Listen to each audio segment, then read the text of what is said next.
Bible గ్రంథం నుంచి ఎఫెసీయులకు రాసిన పత్రిక 5వ అధ్యాయము 6వ వచనం నుంచి ధ్యానిద్దాము. నాతో పాటు మీరు కూడా చెప్పగలరు.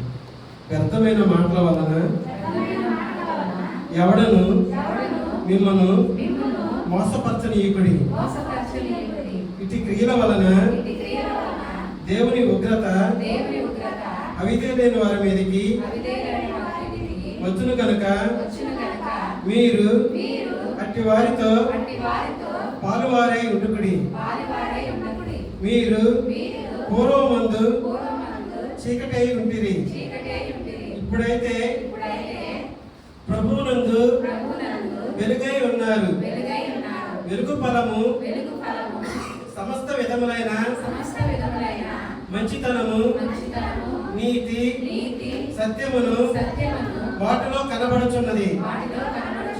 కనుక ప్రభువుకి ఏది ప్రీతికరమైనదో దానిని పరీక్షించుచు వెలుగు సంబంధుల వలె నడుచుకొనుడి.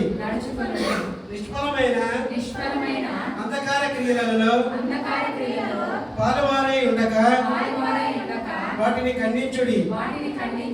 ఏలయనగా అట్టి క్రియలు చేయవారు రహస్యమందు జరిగించు పనులను గురించి మాట్లాడటైనను అవమానకరమై ఉన్నది.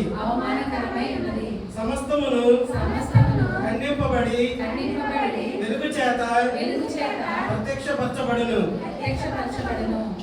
ప్రత్యక్షపరచినది ఏదో అది వెలుగే కదా. అందుచేత నిద్రించుచున్న నువ్వు మేలుకొని మృతుల్లో నుండి లేము. క్రీస్తు నీ మీద ప్రకాశించునని ఆయన చెప్పుచున్నాడు.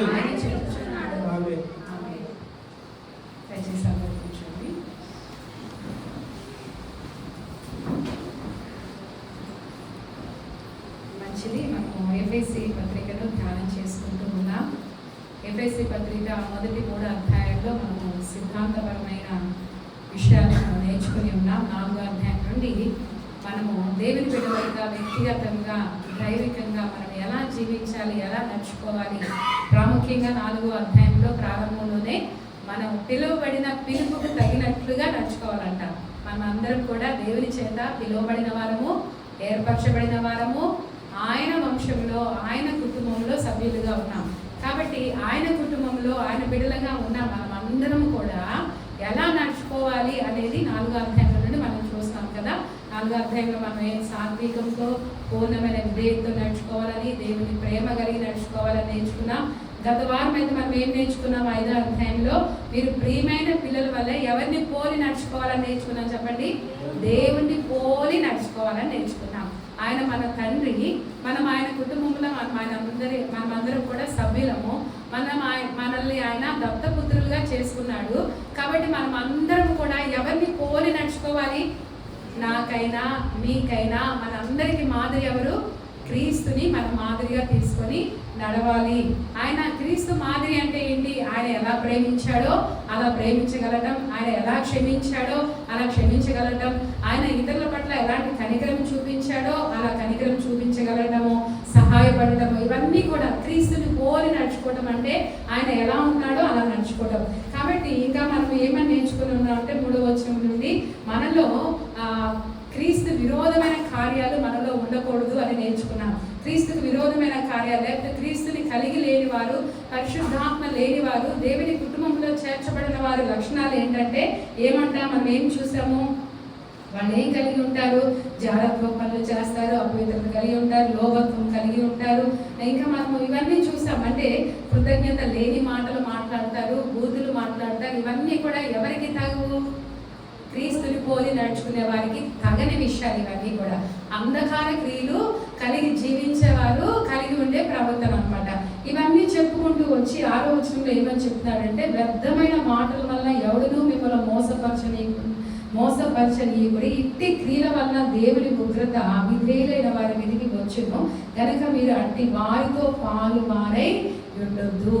వ్యర్థమైన మాటలు చెప్పి మనల్ని క్రీస్తు పోలిక నుండి, క్రీస్తు స్వరూపం నుండి, విశ్వాసం నుండి దూరపరిచేవారు అనేకులు ఉంటారు. కాబట్టి మీరు ఆ విధంగా వ్యర్థమైన మాటల వల్ల ఎవరు మిమ్మల్ని మోసపరచనీయకుండా ఏం చేసుకోవాలంట, మిమ్మల్ని మీరు కాపాడుకోవాలి. మనము ప్రభువుని రక్షకుడిగా అంగీకరించి బాప్తిసం తీసుకుంటే సరిపోదు, కానీ మనం ప్రతిదినము కూడా దేవుడు మనకి ఇచ్చిన ఈ విలువైన రక్షణను కాపాడుకోవాల్సిన బాధ్యత మన మీద ఉంది. దేవుని మూలంగా పుట్టిన ప్రతి వాడు ఏం చేసుకోవాలి, తను తాను భద్రపరచుకోవడం నేర్చుకోవాలి. మనం ఉన్నది దుష్ట లోకంలో, పాపం లోకంలో, చీకటి నిండిన లోకంలో మనం చీకటితో కలిసిపోకుండా ఉండాలంటే, మనం దుష్టులతో కలిసిపోకుండా ఉండాలంటే, పాపులతో మనము కలిసిపోకుండా ఉండాలంటే నిత్యము మనల్ని భద్రపరుచుకుంటూ జీవించడము, దేవుడు మనకి ఇచ్చిన విలువైన రక్షణని కాపాడుకోవడం అనేది చాలా ప్రాముఖ్యమైన విషయాన్ని ఇక్కడ మనకు ఒక వార్నింగ్ గా చెప్తున్నాడు అనమాట.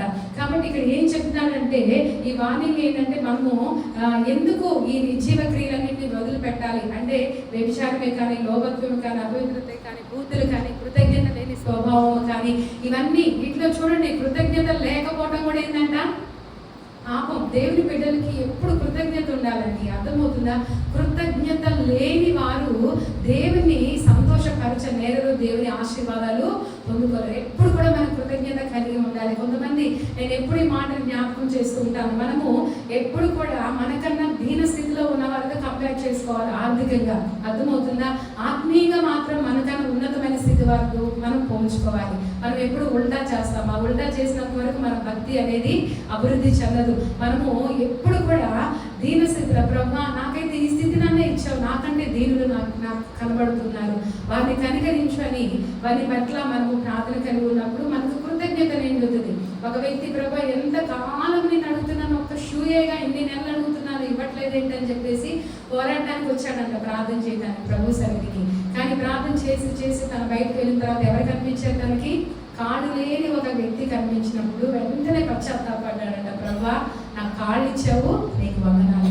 నాకు ఇంతకాలం నేను షూ అడిగాను, కానీ నా కాళ్ళు ఇచ్చినందుకు నీ కృతజ్ఞత నేను చెప్పలేకపోయాను. అంటే ఎందుకు ఈ విషయం చెప్తున్నానంటే, మనము అలా చూసుకోవాలి. దేవుడు మనకి ఇచ్చిన, ఎప్పుడైనా మీరు ఆలోచించారా, దేవుడు మనకి ఇచ్చిన అన్ని అవయవాలు ఎప్పుడైనా దేవుడిని స్తుతించారా? మీరు ఒకసారి ఊహించుకుంటాను, నేను ప్రభా ఈ కళ్ళే లేకపోతే ఏంటి ఈ జీవితం, ప్రభా నేను ఒకసారి ఒక వ్యక్తి చాలా స్మార్ట్గా ఉన్నాడు, కానీ రెండు చేతులు అన్నీ ఉన్నాయి, చక్కగా ఉన్నాడు, ఈ రెండు లేవు, అర్థమవుతుందా? ఈ చేతులు రెండు లేవు, ఇది లేదు ఇది లేదు, ఇంతవరకే ఉన్నాయి. అంత బాధ అనిపించింది. చూస్తే చాలా బాగున్నాడు, అంత బాగుంది, ఎట్లా, కానీ ఎలా తినగలుగుతున్నాడు, ఎలా పనులు చేసుకోగలుగుతున్నాడు. కానీ మనం ఎప్పుడైనా ఆలోచించామా, ప్రభు నాకు రెండు చేతులు ఇచ్చావు, ఈ చేతులు బట్టి ప్రభుని స్తుతించారా, ఈ కళ్ళను బట్టి ప్రభుని స్తుతించారా? ఆలోచించేది. ఒక్క అవయవం లేకపోతే ఎలా ఉన్నది? కాబట్టి కృతజ్ఞత నిండిన హృదయం అనేది మనకి చాలా అవసరం అన్నమాట. కృతజ్ఞత లేకపోవడం ఎవరి స్వభావం అంట? చీకటి సంబంధుల స్వభావం. కాబట్టి ఇవన్నీ కూడా తర్వాత చెప్తున్నాడు, వ్యర్థమైన మాటల వల్ల ఎవరు మిమ్మల్ని మోసపరచలేకుంది, ఇట్టి క్రియల వలన దేవుని ఉగ్రత అవిధేయకాల మీదకి వచ్చిన కనుక మీరు అట్టి వారితో ఏమై ఉండద్దు, పాలివారై ఉండద్దు. ఎందుకంటే క్రీస్తు విరోధమైన వారు చేసే పనులు అవి. కాబట్టి ఇంకోటి ఏంటంటే, క్రీస్తు వ్యతిరేకంగా ఆయన విసర్జించే వారు చేసే క్రియలు, కాబట్టి మనం వాటిని చేయకూడదు. ఎందుకు? ఇంకోటి ఏమని చెప్తున్నారంటే, వీటి వల్ల ఏమొస్తుందంట మన మీదకి? ఈ చీకటి క్రియలు, మనం దేవుని బిడ్డలని చెప్పుకుంటూ చీకటి క్రియలు మనం చేస్తే ఏమొస్తుంది మన మీదకి? దేవుని ఉగ్రత వస్తుందంట. దేవుని ఉగ్రతను తగ్గించగలిగే ఒకటి ఏంటది? నిన్న కూడా మనం ధ్యానించుకున్నాం, పశ్చాత్తాపం అనేది దేవుని ఉగ్రత కొట్టివేసి నీ పాపము ఆ పశ్చాత్తాపంలో మునిగిపోయేటట్టు చేసి దేవుని కృప నీకు అనుగ్రహిస్తుంది. కాబట్టి ఈ విషయాలు చెప్తూ ఇప్పుడు మనల్ని దేవుని పోలి నడుచుకోండి అని చెప్పిన తర్వాత 8వ వచనంలో ఏం చెప్తారంటే, మీరు పూర్వమంది చీకటి ఇంటిని, ఇప్పుడైతే ప్రభునందు మనం ఏమై ఉన్నాము? వెలుగై ఉన్నాము. దేవునికి స్తోత్రం చెప్తామా? హల్లెలూయా. క్రీస్తుని ఎరగనప్పుడు, క్రీస్తు జీవం మనలో లేనప్పుడు మనకి ఏమి లేదు, వెలుగు లేదు. కానీ ఇప్పుడు ఏముంది? క్రీస్తు జీవం మనలో ఉంది కాబట్టి, ఆయన వెలుగు మనలో ఉంది కాబట్టి మనకు వెలుగు సంబంధాలుగా నడుచుకోవాలి. దేవునికి స్తోత్రం చెప్తామా? హల్లెలూయా. పోయిన వారం మనం నేర్చుకున్నాం క్రీస్తుని పోలి నడుచుకోవాలని. ఇప్పుడు మనం ఏం నేర్చుకున్నాం? వెలుగు సంబంధాలుగా మనం నడుచుకోవాలి. అసలు వెలుగు సంబంధాలుగా మనం యోహాను సువార్తలో ఈ ఉదయకాలం చదువుతున్నప్పుడు కొన్ని చూడండి, మనము 3వ వచనంలో, యోహాను సువార్త 1:3వ వచనంలో, కలిగి ఉన్నది ఏది ఆయన లేకుండా కలిగి, ఆయనలో జీవం ఉండేనో ఆ జీవం మనుషులకు ఏమైందంట? చెప్పండి. యేసయ్యలో జీవం ఉంది, ఆ జీవం మనకి ఏమైంది? వెలుగైంది. అందుకే ఆయన వాక్కు వెల్లడి అవుతుందో మనకి ఏం కలుగుతుంది? వెలుగు కలుగుతుంది అని దావీదు అంటున్నాడు. కాబట్టి ఇంకా ఏం చెప్తున్నాడు? ఆ వెలుగు చీకటిలో ప్రకాశించుచున్నది కానీ చీకటి దాన్ని గ్రహింపకుండెను. దేవుని యొద్ద నుండి పంపబడిన, చూడండి ఇంకా చెప్తున్నాడు కదా, అతని మూలంగా అందరూ విశ్వసించినట్లు అతడు ఆ వెలుగును గురించి సాక్ష్యం ఇచ్చుటకు సాక్షిగా వచ్చాను. వెలుగును గురించి సాక్ష్యం ఇచ్చుటకు సాక్షిగా వచ్చింది ఎవరు? యోహాను భక్తుడు అనమాట. తర్వాత 9వ వచనంలో అతడు ఆ వెలుగై ఉండలేదు కానీ ఆ వెలుగును గురించి సాక్ష్యం ఇచ్చుటకు కానీ వచ్చాను. నిజమైన వెలుగు ఉండేది లోకంలోనికి వచ్చి ప్రతి మనుషుని వెలిగించున్నది. నిజమైన వెలుగు ఎవరు? యేసయ్య. యేసయ్య లేని జీవితం ఏంటి చెప్పండి? చీకటమైన. ఆయన నిజమైన వెలుగు. ఆయన ఎవరిలో ఉంటారో, ఆయన జీవం ఎవరిలో ఉంటుందో వారికి ఏముంటుంది చెప్పండి? వెలుగు ఉంటుంది. కాబట్టి ఇక్కడ చాలా ఈ వచనాలు తర్వాత ఇంకా చెప్తాడు, ఆయన లోకంలో ఉండే లోకం ఆయన మూలంగా కలిగింది కానీ లోకం ఆయనను తెలుసుకోలేదు. ఆయన తన స్వకీయతకు వచ్చిన కానీ ఆ స్వకీయులు ఆయన అంగీకరించలేదు. తనని ఎందరు అంగీకరించి, ఎంత మంచి మాట చూడండి 12వ వచనం, తనని ఎందరు అంగీకరించారు వారికి అందరికీ అనగా ఆయన నామమునందు విశ్వసించి వారికి దేవుని పిల్లలు తగ్గుటకు ఆయన అధికారము అనుగ్రహించారు. దేవునికి స్తోత్రం. హల్లెలూయా. ఆయన అంగీకరించి మనం అందరం ఎవరి పిల్లలమయ్యామో? దేవుని పిల్లలమయ్యాం. మనలో ఎవరి జీవం ఉన్నది? యేసయ్య జీవం ఉన్నది. మనలో ఎవరి బీజం ఉన్నది? యేసయ్య బీజం ఉన్నది. కాబట్టి ఆయన మనలో ఉంటే మనం ఎప్పుడు ప్రకాశిస్తూ వెలుగుగానే ఉండాలన్నమాట. అదే ఎఫెసీ పత్రికలో మనం చదువుకున్న వాక్య భాగంలో మనము చీకటి, మన పూర్వమందు చీకటి ఉన్నా ఇప్పుడైతే ప్రభునందు మనం అందరం ఏమై ఉన్నాం? వెలుగై ఉన్నాము. వెలుగు ఫలము సమస్త విధములైన మంచితనము, నీతి, సత్యము వాటిలో కనబడుచున్నది. వెలుగు ఫలము ఏంటంటే చెప్పండి, మొదట ఏమని చెప్తున్నాడు? మంచితనము. మంచితనం అంటే వెలుగు ఫలం వచ్చేసరికి అది కనబడాలి. మంచితనం అంటే ఏంటి చెప్పండి? నైతికంగా మంచి సత్ప్రవర్తన కలిగి ఉండటమే మంచితనం. తర్వాత ఏం చెప్తున్నాడు? నీతి. నీతి అంటే దేవుని ఎదుట మన నీతిమంతులుగా ఉండాలి, మనుషుల ఎడల నీతిమంతులను నీతిని కలిగి బ్రతకటం. తర్వాత సత్యం అంటే ఏంటి? దానిలో మోసం లేదు, ఏమాత్రం అబద్ధం లేదు, కపటం లేదు, యథార్థమైంది సత్యం అంటే. కాబట్టి మనం ఎలా బ్రతకాలంట? మంచితనం. వెలుగు ఫలం ఏంటి? మంచితనము, నీతి, తర్వాత ఏం చెప్తున్నాడు? సత్యము. సత్యము వాటిలో కనబడుచున్నది కనుక ప్రభువుకి ఏది ప్రీతికరమైన దాన్ని పరీక్షించు వెలుగు సంబంధుల వలె నడుచుకోండి. మనకు దేవునికి ఏది ప్రీతికరమైంది, దేవునికి ఏది ఇష్టమైందని పరీక్షించి టెస్ట్ చేసి దాన్ని అనుసరించి నడుచుకోవాలంట. ఎప్పుడైనా మీరు అలా ఆలోచన చేశారా? ప్రభు నేను ఏది చేస్తే నీకు సంతోషంగా ఉంటుంది, నేను ఎలా జీవిస్తే నన్ను బట్టి నువ్వు సంతోషిస్తావు, నేను ఏమి చేస్తే నీకు ఆనందంగా ఉంటుంది అని ఎప్పుడైనా ఆలోచించారా? మన తల్లిదండ్రులను సంతోషపెట్టాలంటే మనం కొన్ని కార్యాలు చేస్తాం కదా. ఎప్పుడైనా ఒక చిన్న బాబు, నాకు ఇప్పటికీ గుర్తుంది, కామర్స్ 3rd క్లాస్ చదివేటప్పుడు ఆ బాబు చక్కగా బాగా చదువుతున్నాడు, ముస్లిం ఒక చిన్న బాబు. మా 3rd ర్యాంక్ వచ్చింది, వెరీ గుడ్ నాన్న, గాడ్ బ్లెస్ యూ అని అంటే వాడు అన్నాడు, అంటే లేదు నేను ఈసారి మా మమ్మీ నాతో మాట్లాడలేదు అన్నాడు, నేను ఈసారి 1st ర్యాంక్ రావాలంటే. ఎందుకు రావాలంటే వాడు చెప్పాడు, నేను మా మమ్మీకి 1st ర్యాంక్ వస్తాను నేను చెప్పాను కాబట్టి ఏం చేస్తాడు, నేను 1st ర్యాంక్ రావడానికి ట్రై చేస్తాను. అంటే ఎవరి కోసం వాడు ప్రయాసపడుతున్నాడు, కష్టపడుతున్నాడు? మా మమ్మీ నేను సంతోషపెట్టాలి, మా అమ్మ ఆశపడింది నేను క్లాస్లో 1st రావాలని. కాబట్టి అర్థమవుతుందా? మనము కూడా యేసయ్యని సంతోషపెట్టడానికి, యేసయ్యను ఆనందపరచడానికి ఏం చేస్తున్నాం? మనం పరీక్షించి ఏది చేస్తే మా డాడీ సంతోషపడతాడు, ఏది చేస్తే మా అమ్మ సంతోషపడుతుంది అని ఆలోచిస్తాం కదా. యేసయ్య గురించి, మన పరలోకపు తండ్రి గురించి మనం అలాంటి ఆలోచన కలిగి ఉండాలి. నేను ఎలా బ్రతికితే, నేను ఏది విడిచిపెడితే, నేను ఏది ధరిస్తే, నేను ఎలాంటి బ్రతికితే నా తండ్రికి నేను ప్రియమైన బిడ్డగా ఉంటాను అని మనం ఆలోచించాలంట. చూడండి, బైబిల్ గ్రంథంలో మన గురించి అనేక మంది సాక్ష్యం చెప్పొచ్చు, మన గురించి అనేక మంది పొగడొచ్చు, ఘనపరచొచ్చు. కానీ దేవుడు మన గురించి ఇచ్చే సాక్ష్యమే వాస్తవమైంది, సత్యమైంది. బైబిల్ గ్రంథంలో కొంతమంది గురించి వేసే సాక్ష్యం ఇచ్చాడు. వారిలో దానియేలు గురించి ఏమంటారంటే, దానియేలు నీవు నాకు బహు ప్రియుడవు అంటున్నాడు. ఎంత ఇష్టమో అన్నాడు 3 సార్లు అంటే దానియేలు గ్రంథంలో ఏమంటున్నాడు? ప్రియుడు మాత్రమే కాదంట, యేసయ్యకి ఎలాంటి వాడంట? బహు ప్రియుడంట. దేవునికి బహు ప్రియుడు దానియేలు అవ్వటానికి ఎలాంటి బ్రతికుంటాడో ఆలోచన చేయండి. అర్థమవుతుందా? మనకు తెలిసి ఎలాంటి బ్రతికాడు దానియేలు కదా. అసలు ఎవరి భక్తి విషయంలో ఎక్కడ రాజపడాల, తిండి విషయంలో రాజపడలేదు, ఒక రాజుగారి ఎదుట భక్తి చేయడానికి కూడా రాజపడలేదు, చావు కూడా అతడు తెగించలేదన్నమాట. చచ్చిపోయినా పర్వాలేదు కానీ మేము మాత్రం విగ్రహాలు ఆరాధించండి. ఎలాంటి బ్రతుకు బ్రతికితే దేవుడు అంటున్నాడు అన్నమాట. ఆలోచన చేయండి. మనం ఏం చేస్తున్నాం? దేవుని ప్రియపరచడానికి, దేవుని సంతోష పెట్టడానికి ఏం చూసి మన గురించి దేవుడు సాక్ష్యం ఇస్తాడు?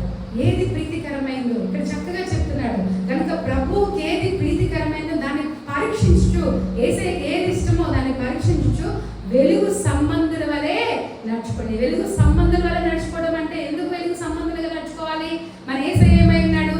వెలుగై ఉన్నాడు. ఆయన లోకంలో ఉన్నప్పుడు ఆయన లోకానికి వెలుగుగా వచ్చాడు. కానీ మనందరికీ ఏం చెప్పాడు తర్వాత? మీరు లోకానికి వెలుగై ఉండమని చెప్పారు. ఇప్పుడు లోకానికి వెలుగుగా ఎవరు ఉండాలి? నీవు నేను ఉండాలి. లోకానికి వెలుగుగా ఉండమన్నాడు. తర్వాత ఏం చెప్పాడు? లోకానికి ఉప్పుగా ఉండమన్నాడు అనమాట. కాబట్టి మనకి మన జీవితంలో మనము దేవునికి ప్రియమైనది ఏంటి ఆలోచన చేసి ఆయన వెలుగు సంబంధులుగా నడుచుకోవడం చాలా ప్రాముఖ్యం. ఇంకా ఏం చెప్తున్నాను తర్వాత వచ్చినప్పుడు చూడండి. నిష్ఫలమైన అంధకార క్రియలో పాలువారి ఉండగా వాటిని ఖండించుడి. లోకమంతా కూడా దేనిలో ఉంది?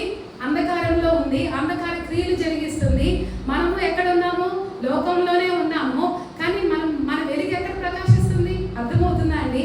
అర్థమవుతుందా? లోకమంతా చీకటిలో ఉంది, చీకటి క్రియలతో ఉంది. ఇక్కడ ఏం చెప్తున్నాడంటే నిష్ఫలమైన అంధకార క్రియలో పాల్వారి ఉండగా వాటిని మనం ఏం చేయాలంట? ఖండించాలంట. ఇప్పుడు ఈ రూమ్ అంతా చీకటిగా ఉందండి. ఒక వెలుగు వచ్చిందంటే ఏమవుతుంది? చీకటికి తావు ఉంటుందా? చెప్పండి. వెలుగు వస్తే చీకటి పారిపోవాల్సిందే. అర్థమవుతుందా? ఒకవేళ చీకటి చిన్న దీపం అనుకోండి, ఒక క్యాండిల్ అనుకోండి, దట్టమైన చీకటితో చిన్న వెలుగు అనుకోండి, అంతవరకైనా వెలుగు వస్తుంది, మొత్తం రాకపోయినా. అర్థమవుతుందా? కాబట్టి మనము వెలుగుగా ఉండాలి, చీకటిని ఖండించాలి. మనం ఎక్కడ ఉంటే అక్కడ ఏమవ్వాలి? చీకటి పారద్రోలబడాలి. మన కుటుంబంలో ఉన్న చూడండి, నిజంగా ఈ వాక్య ప్రకారం మనం జీవించిన వారమైతే మనం ఎక్కడ ఉన్నామో అక్కడ ఈ వాటికి వెలుగు వచ్చేయాలి. అర్థమవుతుందా? నిజంగా మనం వెలుగుగా ఉంటే మనం ఎక్కడ నివసిస్తున్నామో మన ఇంట్లో ఉన్న మనందరికి వెలుగు రావాలి, మన బిడ్డలకి వెలుగు రావాలి. కానీ ఇంకా రావట్లేదంటే కారణం ఏంటంటే మనం అంధకార క్రియల్లో పాలు పొందుకుంటున్నాం. అర్థమవుతుందండి నేను చెప్పేది? మనం అంధకార క్రియల్లో పాలు పొందుతున్నాం కాబట్టి పరిపూర్ణమైన వెలుగు మనలో ఇంకా రాలేదు కాబట్టి చీకటి అనేది ఖండించబడట్లేదని అర్థం అన్నమాట. ఇక్కడ చెప్తున్నాడు. ఏమని చెప్తున్నాడంటే చూడండి, ఎలాగా అట్టి క్రియలు చేయవారు రహస్యమందు జరిగించు పనులను గురించి మాట్లాడటేనో అవమానకరమై ఉన్నది.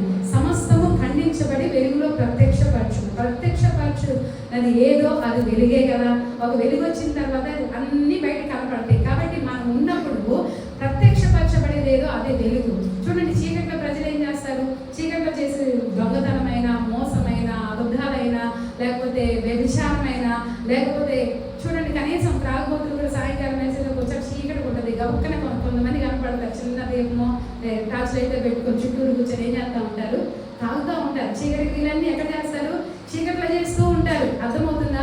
కాబట్టి ఇవన్నీ కూడా ఈ క్రియలు మనలో కనపడడానికి వీలేదు. మోసం చేసే వాళ్ళు అందరికీ అర్థమయ్యేటట్టు చేస్తారా? దొంగతనం చేసే వాళ్ళు అందరికీ కనపడేటట్టు చేస్తారా? ఏది నీవు కనపడకుండా నా దేవుడు చూడట్లేదే అన్నట్లు కనపడకుండా చేస్తావు, అదంతా పాపమే. అర్థమవుతుందా? దేవుని బిడ్డలకి ఎప్పుడు దేవుని భయం ఉంటుంది. అయ్యో నేను ఎంత అంధకారంలో ఉన్నా నా యేసయ్య నన్ను చూస్తున్నాడు. నా యేసయ్య కన్నులు ఎలాంటి కన్నులు? అగ్ని జ్వాలల వంటి కన్నులలో 100 దుప్పట్లు కప్పుకుని ఆయనని స్కాన్ చేయగలుగుతాడు. కాబట్టి ఆయన ఎందుకు భయము మనకి ఎప్పుడు ఉండాలన్నమాట. ఎప్పుడు ఉండాలి. ఏదైనా ఒక విషయం ప్రభు నన్ను చూడట్లేదులే, మనుషులు నన్ను చూడట్లేదులే అని నువ్వు చేసేదంతా కూడా ఏం క్రియ? అది చీకటి క్రియ అవుతుంది. కాబట్టి ఈ విషయాన్ని మనం గ్రహించాలి. మనం వెలుగుగా ఉన్నామా, చీకటిగా ఉన్నామా? చీకటి కొద్దిగా ఒకసారి దీపం ఆరిపోయిందంటే అర్థమవుతుందా? అంధకారమే. కాబట్టి అది ఆరిపోకుండా కాపాడుకోవాల్సిన బాధ్యత మన మీద ఉన్నదన్నమాట. కాబట్టి వెలుగుగా జీవిస్తున్న చీకటికి మనము ఈ విషయాల గురించి ఆలోచన చేస్తే యేసయ్య కూడా కొండ మీద ప్రసంగం చెప్పేటప్పుడు ఒక మాట చెప్పారు. అదొకటి మనం చదువుకుని మనం 6 కింద 2 నిమిషాలు మనం చదువుకున్నాం. 5వ అధ్యాయంలో మనం చూస్తాం కదా, 15 వర్షాలు మనుషులు దీపం వెలిగించి కొంచెం కింద పెట్టారు, కానీ అది ఇంటినున్న వారందరికీ వెలుగునిచ్చుటకు ఎక్కడ పెట్టారు? దీపం సమ మీద పెట్టారు. మనుషులు మీ సత్తులను చూసి పరలోకమందున మీ తండ్రిని మహిమపరిచినట్లు వారి ఎదుట మీ వెలుగుని ఏం చేయాలంట? మనం ఎక్కడ ఉంటే అక్కడ వారి ఎదుట, మన చుట్టూ ఉన్న వారందరి ఎదుట మనం ఏం కనపరచాలి? వెలుగు కనపరచాలి. మన లోకానికి వెలుగుగా ఉండమని యేసయ్య చెప్పాడు. కాబట్టి మనం ఎక్కడుంటే అక్కడ ఏముండాలి? వెలుగు ఉండాలి. అమ్మో నా వెలుగు నా ఇంట్లో నేను చూపించలేనని చెప్పేసి నీ వెలుగును కొంచెం కింద పెడతావా, మంచం కింద పెడతావా? దానివల్ల ప్రయోజనం ఏముంది? అర్థమవుతుందా? వెలుగు మంచం కింద పెట్టడానికి, కొంచెం కింద పెట్టడానికి, కనబడకుండా దాచిపెట్టడానికి కాదు. నీ సత్క్రియలు ప్రతి ఒక్కరికి కనబడాలి. ఆ సత్క్రియల ద్వారా ప్రజలు, అంటే నేను చెప్పేది మీరు ఎంతవరకు అర్థం చేసుకుంటారు, కానీ దేవుని బిడ్డలమైన మనల్ని చూస్తే ప్రజలకి, అంధకారంలో జీవిస్తున్న ప్రజలకి సిగ్గు కలగాలి, అవమానం కలగాలి, బాధ కలగాలి. నేను కూడా ఆమెలాగా ఉండాలి, నేను కూడా అతనిలాగా బ్రతకాలని వారికి ఒక ఛాలెంజ్ వచ్చేటట్లు మనం బ్రతకాలండి. అర్థమవుతుందా? అలా బ్రతికినప్పుడే మనం నిజమైన క్రైస్తవులు అవుతాం అనమాట. కాబట్టి మత్తయి సువార్తలో ఈ విషయాన్ని మనం చూస్తున్నాం. అలాగే యేసయ్య కూడా ఈ లోకానికి వెలుగుగా వచ్చి ఎలా వచ్చారంట? వెలుగుగా వచ్చారు. మనము యోహాను సువార్తలో మరొక వాక్యం చూస్తామండి. 3వ అధ్యాయంలో చూస్తే, 3వ అధ్యాయంలో మనం చూస్తున్నాం కదా, 19వ వచనంలో చూడండి. ఆ తీర్పు ఇదే, వెలుగు లోకంలోకి వచ్చాను కానీ తన క్రియలు, వెలుగు యేసయ్య వెలుగుగా లోకంలోకి వచ్చాడు కానీ తమ క్రియలు చెడ్డమైనందున మనుషులు వెలుగును ప్రేమింపక ఏం ప్రేమించారట? చీకటినే ప్రేమించిరి. దుష్కార్యం చేయి ప్రతివాడు వెలుగును ద్వేషించు. తన క్రియలు దుష్క్రియలుగా కనబడుకున్నట్లు వెలుగునందుకు రాడు. సత్యవంతుడైతే తన క్రియలు దేవుని మూలముగా చేయబడి ఉన్నవని ప్రత్యక్షపరచబడినట్లు వెలుగునందుకు వచ్చింది. దేవునికి స్తోత్రం చెప్తామా? హల్లెలూయా! ఎంత అద్భుతమైన మాట. ఎవరిలో అయితే దేవుడు ఉంటారో, ఎవరిలో అయితే దేవుని ఆత్మ ఉంటుందో, ఎవరైతే అంధకార క్రియలు విడిచిపెట్టారో వారందరూ కూడా దేవుని సన్నిధికి రావడానికి, దేవుని ప్రజలు ఎదుట ప్రత్యక్షపరచబడటానికి సంతోషంగా వస్తారంట. ఎవరు దేవుని సన్నిధిని నిర్లక్ష్యం చేస్తారు, దేవుని సన్నిధికి రాకుండా ఉంటారు, చీకటినే ప్రేమించి చీకటిలోనే బ్రతకడానికి ఇష్టపడి దేవునికి విరోధముగా కార్యాలు చేయాలనే వాళ్ళు ఏం కనిపించదు? ఆత్మీయ విషయాల్లో ఆసక్తి కనిపించదు, తొందరపాటు కనిపించదు, ఏ మాత్రం కూడా భక్తి విషయంలో ఏం చూపించరు? శ్రద్ధ చూపించరు. మన వెలుగు, మన క్రియలు వెలుగు సంబంధమైనవైతే మనం ఎందుకు భయపడతాం? అర్థమవుతుంది. ఇక్కడ ఏమని ఉంది? సత్యవంతుడైతే తన క్రియలు దేవుని మూలంగా చేయబడినవని. ఎవరైతే సత్యాన్ని అనుసరించి, క్రీస్తుని అనుసరించి నడుచుకుంటారో అవి దేవుని మూలంగా చేయబడినవి ఉన్నవని ప్రత్యక్షపరచబడినట్లు ఎక్కడికి వస్తారంట? వెలుగునందుకు వస్తారంట. ప్రియమైన దేవుని బిడ్డలారా, మరి వెలుగునందు ఉండటానికి, వెలుగులో జీవించడానికి, వెలుగు సంబంధంలో సహవాసం చేయడానికి మీరు నిర్లక్ష్యం చేస్తున్నారంటే ఎక్కడో చీకటితో పొత్తు పెట్టుకున్నారని అర్థం. వెలుగుకి చీకటికి పొత్తు కుదరదు. అర్థమవుతుందా? కాబట్టి మన జీవితంలో మనం సంపూర్ణంగా క్రీస్తు జీవాన్ని కలిగి క్రీస్తుని పోలి నడుచుకోవాలి. ఎఫెసీ పత్రికలో అదే మనకి హెచ్చరిక చేస్తున్నారు. మనం చదువుకున్న లేఖన భాగంలో చెప్తున్నాడు కదా అపోస్తలుడైన పౌలు, మీరు వెలుగు సంబంధులు, మీరు ఒకప్పుడు చీకటిలో ఉన్నప్పుడు చీకటి క్రియలు చేశారు, ఇప్పుడు కూడా అదే చేస్తాంటే ఎలా కుదురుతుంది? అది కుదరదు. వాటన్నిటిని మీరు వదిలిపెట్టి వెలుగు సంబంధం వల్లే సమస్తమైన మీరు ఏం చేయాలంట? వెలుగు ఫలం ఏంటి? సమస్తమైన మంచితనం, నీతి, సత్యము వాటిలో కనబడాలి. మనకు కనబడాలి. మనల్ని చూస్తే మనకి మళ్ళీ ఏం కనపడాలి? దేవుని బిడ్డలంటే వాళ్ళ మంచితనం కనపడాలి, దేవుని బిడ్డలంటే వాళ్ళ నీతి కనపడాలి, దేవుని బిడ్డలు అనగానే వారిని చూస్తే ఏం కనపడాలి? సత్యము కనపడాలి. అది కనుక మనము దేవునికి ప్రియమైనది ఏదో చేయాలని చెప్తూ ఇంకా కింద వచనాల్లో మనము వెలుగుని, చీకటిని ఖండించే వారుగా మనం ఉండాలని చెప్తున్నాడు. తర్వాత అందుచేత చూడండి 14వ వచనం, అందుచేత నిద్రించుచున్న నీవు మేలుకొని మృతుల నుండి లేమో, ఇప్పుడు వరకు ఈ సత్యం తెలియక నిద్రపోతూ ఉన్నావేమో, నీ వెలుగును ప్రకాశింపనీయాలి. నీ వెలుగునందుకు ప్రజలు రావాలి, నిన్ను బట్టి దేవుని ఎదుకు రావాలి. దేవుని చేత మనం ఆకర్షించబడినప్పుడు ప్రజలు మనకు ఆకర్షితులు అవుతారంట. అప్పుడు మనం ఎక్కడ తీసుకొస్తాం? నేను చెప్పేది అర్థమవుతుందా? దేవుని చేత మనం ఆకర్షించబడినప్పుడు ప్రజలు మనకు ఆకర్షితులు అవుతారు.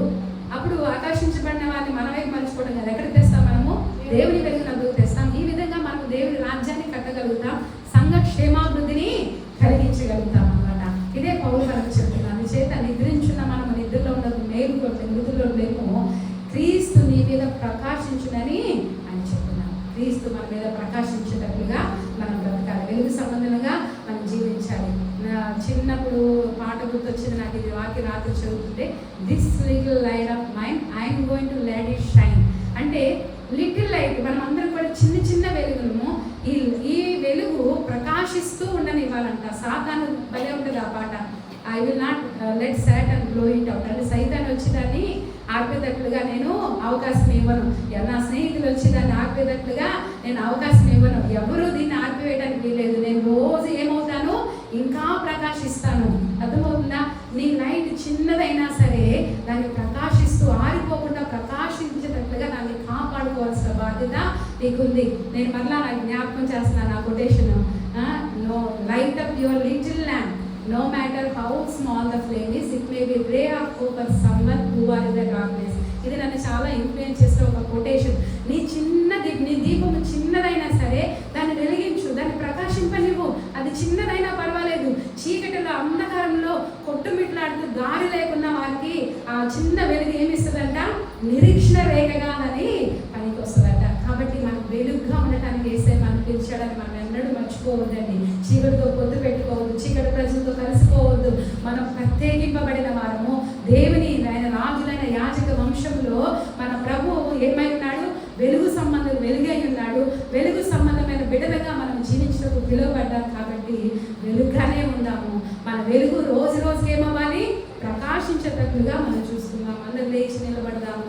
దేవుని ఆరాధించడం అంటే దేవునికి ఏది ప్రీతికరమైందో, దేవునికి ఏది ఇష్టకరమైందో ఆలోచించి ఏం చేయాలంట? ఆయనకు అర్పించాలి. ఆయనకి ఏం అర్పించాలంటే, నీ బలహీనతలు తెలుసుకొని బ్రహ్మ, నా విరిగి నలిగిన హృదయాన్ని, నా బలహీనతలన్నిటి కూడా నీకు సమర్పిస్తున్నానయ్యా. ఇప్పటి వరకు చీకటితో పొత్తు పెట్టుకొని చీకటి సంబంధమైన క్రియలు చేసుకుంటూ నేను నీ బిడ్డనని మోసపూరితమైన జీవితంలో జీవించానని క్షమించండి అయ్యా. నేను నీ వెలుగు బిడ్డగా జీవిస్తాను అయ్యా. నాయన నా క్రియలన్నీ కూడా ప్రభు ప్రజలకు ప్రత్యక్షపరచబడినట్లుగా, నా దీపములు తండ్రి నాయన అందరికీ కనబడినట్లుగా, నా సత్క్రియలు అందరికీ కనబడినట్లుగా దీప స్తంభం మీద ఉన్నతమైన స్థలంలో ఉండటకు నేను ఇష్టపడుతున్నాను నాయన. నీ బిడ్డనని చెప్పుకున్నటకు అయ్యా నాయన, అయ్యా తండ్రి నాయన, ఏ అర్హత లేని నాకు ఈ భాగ్యం ఇచ్చావు కదా యేసయ్యా. దాన్ని కాపాడుకుంటాను ప్రభా. నేను వెలుగు సంబంధమైన బిడ్డగా నడుచుకుంటాను ప్రభా. నీ ప్రేమ ఎంత గొప్పది ప్రభా. చీకటిలో ఉన్న నన్ను, దారిద్ర్యంలో ఉన్న నన్ను, పాపపు ఊపిలో చీకటి అంధకారంలో ఉన్న నన్ను వెతికి రక్షించుటకు పరమని వీడి భూలోకానికి మానవతాగా వచ్చిన నీ ప్రేమను నేను ఎలా మర్చిపోతాను యేసయ్యా. నేను వెలుగు సంబంధంగా జీవించడానికి ఇష్టపడుతున్నాను. నాకు సహాయం చేయండి ప్రభా. నాలో చీకటికి ఎంత మాత్రము చోటు ఉండకూడదు ప్రభా. చీకటి క్రియలకు నాలో ఎంత మాత్రము చోటు ఉండకూడదు ప్రభా. నన్ను కనికరించవా నాయన, నా కృప చూపించవా నాయన.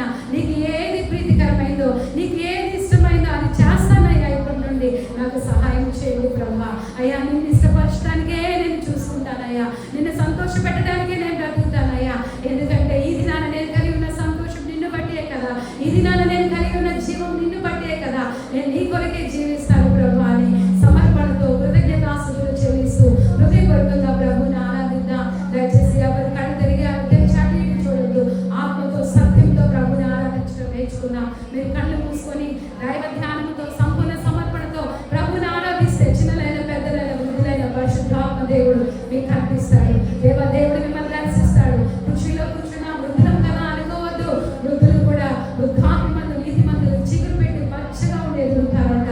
ఎప్పుడంటే హృదయపూర్వకంగా దేవుని ఆరాధించినప్పుడు. ఆత్మతో ఆరాధిద్దాం. ఎవరైనా సరే ఆత్మతో ఆరాధిద్దాం, సత్యంతో ఆరాధిద్దాం. పిల్లలందరూ కూడా కళ్ళు మూసుకొని ప్రభుని ఆరాధించాలి, సత్యంతో ప్రభుని ఆరాధించాలి. ప్రభు ప్రేమ ఎంత గొప్పది, ఆయన కార్యం ఎంత ఉన్నతమైనవి, ఎంత గొప్ప భాగ్యం వేసే మనకి ఇచ్చాడు, ఎంత గొప్ప ప్రభులు మనకు అందించాడు. పాప బ్రతుకులో ప్రవశిస్తున్న మనల్ని దూషించగా ద్వేషించగా ఆయన ప్రేమతో మనల్ని చేయించుకున్నాడు. మన ఆశని తీర్చి ఆయన ఆత్మతో మనల్ని నింపాడు. ఆయన కృప లేకపోతే మనం జీవించలే. ఇహమందు కానీ పరమందు కానీ ఆయనకు మించిన స్నేహితుడు, ఆయనకు మించిన గొప్ప దేవుడు, ఆయనకు మించిన వారి లోకంలో మనకి ఎవరు లేరు. ప్రియమైన దేవుని బిడ్డ, నువ్వు కలిగి ఉన్న స్థితి ఆయన బట్టే, నువ్వు కలిగి ఉన్న స్థితి ఆయన బట్టే. ఇది ఆయన మందిరంలో ఉంటే ఆయన ఆరాధించగలుగుతున్నా ఉంటే ఆయన ఇచ్చిన భాగ్యము కాగా, ఆయన ఇచ్చిన రక్షణ భాగ్యము కాగా ఆత్మతో సత్యంతో ప్రభుని ఆరాధిద్దాం. ప్రభువా, నేను నీ బిడ్డనయ్యా, నీ కుమార్తెనయ్యా, నీ సన్నిధిలో నన్ను వెలిగించండి ప్రభువా, నన్ను మండించండి ప్రభువా. అయ్యా, నాలో ఉన్న భక్తిహీనతను కాల్చివేయండి ప్రభువా. చీకటికి నా హృదయంలో తాము ఉండకూడదు ప్రభువా. వెలుగుతలను నింపండి, జీవంతలను నింపండి. నీ జీవము నాలో నిత్యము ప్రవహించబడాలి యేసయ్యా. సహాయం చేయండి ప్రభువా. శరీర క్రియలు నాలో నశించిపోవాలి ప్రభువా. అయ్యా, వ్యర్థమైనవన్నీ కూడా నాలో నశించిపోవాలి. నీ జీవమును కలిగి నేను ప్రకాశించుటకు, అనేకులను ఎందుకు ఆకర్షించుటకు నీ కృపను నాకు దయచేయండి అని ఆత్మతో సత్యముతో ప్రభుని ఆరాధించేద్దామా. హృదయపూర్వకంగా ప్రభుని స్తుతిద్దామా. ఎంత గొప్ప భాగ్యం నాకు ఇచ్చావయ్యా. లోకానికి వెలుగుగా ఉండడానికి నన్ను పెంచుకున్నావే యేసయ్యా. నీ పిలుపును నెరవేర్చే కృపను నాకు దయచేయండి అయ్యా. కొందరినైనా అగ్నిలో నుండి చీకటిలో నుండి లాగే భాగ్యం నాకు దయచేయండి. నా వెలుగు నిత్యము ప్రకాశించాలి, రోజు రోజుకి ప్రకాశించాలి. రోజు రోజుకి నా యొక్క వెలుగు ప్రకాశం అధికమవ్వాలి యేసయ్యా. నా మీద ఉదయించండి ప్రభా, కృప చూపించండి ప్రభా, సహాయం చేయండి ప్రభా. నువ్వు గొప్ప దేవుడు నాయన, నీ ప్రేమ గొప్పది, నీ కార్యములు గొప్పది నాయన. హల్లెలూయా, హల్లెలూయా, హల్లెలూయా. స్తుతిద్దాం, ఆరాధిద్దాం. ప్రతి ఒక్కరి ప్రభుని ఆరాధించేద్దాం.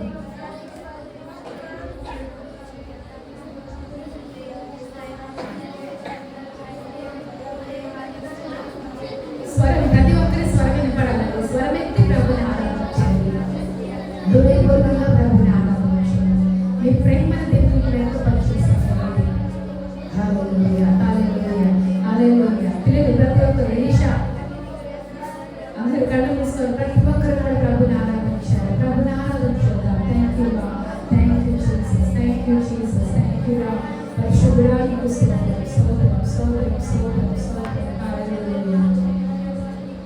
నాదు యేసు